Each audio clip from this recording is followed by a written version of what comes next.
Welcome to the Genius Factory. Enjoy the video.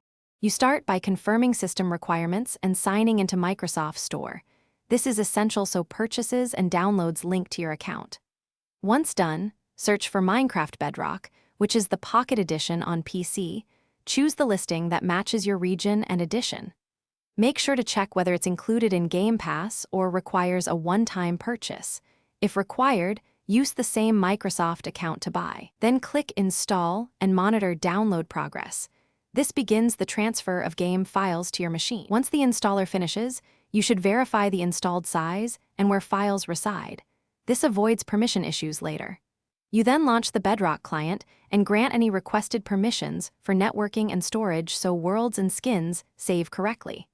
Make sure to sign into Xbox Live in the top right so achievements and realms sync. Next, open settings to adjust input for keyboard/mouse, set render distance to match performance, and confirm account synchronization so crossplay works as expected. You finish by testing a single-player world to confirm controls and save behavior. Once stable, try multiplayer or realms to verify networking. If you encounter crashes or login failures, update your GPU drivers and run Windows Update, then reset the Microsoft Store cache and sign out/sign in again. These steps fix most issues. Make sure to back up your worlds to a separate folder before reinstalling. Only reinstall as a last resort, because resetting clears local saves unless you exported them first.